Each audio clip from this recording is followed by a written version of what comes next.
Hi, my name is Sarah Vargas, and I am a junior here at Penn State University studying in speech language pathology. And today I'm going to be showing you how words are produced and how they are articulated in manner and placing. Now, today we're going to look at the IPA chart, or the International Phonetic Alphabet, which has all the non-English and English consonants. We will only be looking at the English consonants today. And we will also be looking at the vowels as a quick overview, learn about the placing and the manner of each consonant, and then have some fun little practice.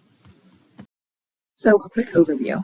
Phonology is a study of speech sounds of a language or just languages that are governing them, while articulation is how you produce those sounds and articulate. That is why we all have different dialects and accents. Now, the reason why we study this is so we can form a diagnosis within the articulatory and phonological impairments. And this helps with fine-tuning of perceptual skills, and we are listening to subtle differences and changes in sound quality. So, as you can see, this is the IPA chart. Now, on the top is what we are going to use today, and this is the English and non-English consonants. But before we just use the English consonants, we'll look at vowels. Now, within the next slide, these are the vowel quadrilateral. Now, as you can see, vowel quadrilateral goes from front, central, back to high, mid, low, and that's exactly how the mouth is depicted. So now I will just give you a brief example of how each of the sounds are produced. The first one we have is small cap I, which is E, and then we have uppercase I, which is E, regular E, A, epsilon, E, ash, and regular Boston A is A. Then we have U, U, upsilon, O, O, backwards C, all, and A, ow. And now we have the central vowels, ER and Now that either depends on if it's stressed or not stressed. Now that we looked at all the vowels, let's take a brief view over the consonants. Now before that, let's just explain a little bit what manner and placement are.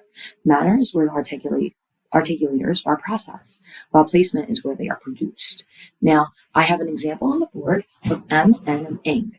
Now, M, N, and ing are all nasal consonants, are all where the airflow goes through the nasal cavity. Now, when you produce M, N, and ing, they are all in different placements. So M would be right by where the lips are, N would be right where the alveolar ridge is, and ing would be where the velar ridge is. Now let's take a look at those consonants. Now here we have is our consonant placement and manner chart.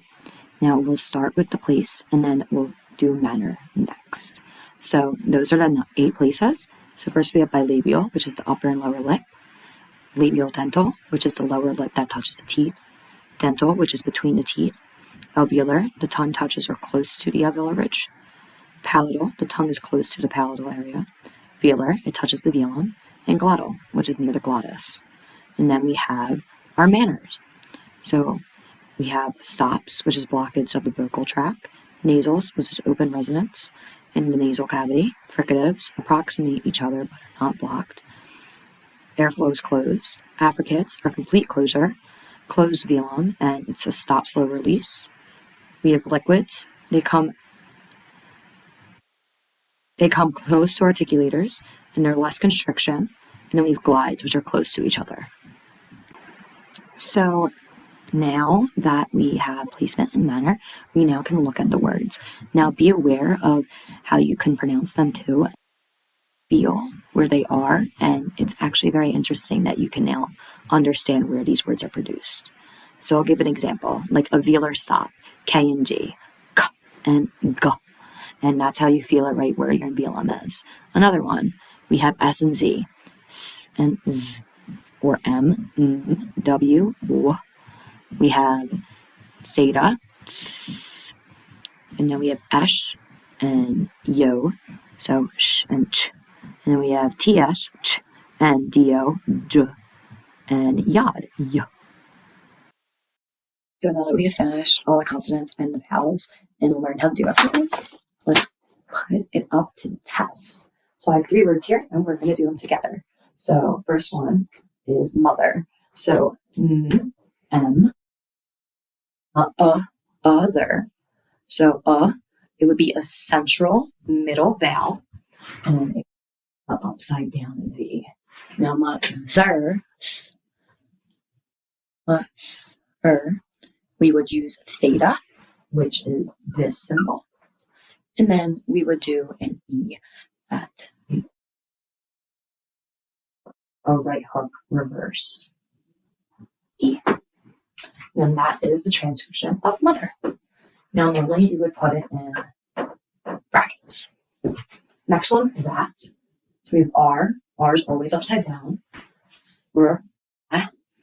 This is when we use ash. So it's an A and an E combined and a T. Rat. Not that hard. We have soda. So since it's not a sh, we would use regular S. O. So O. Now O would be regular O. So O. D. D. O.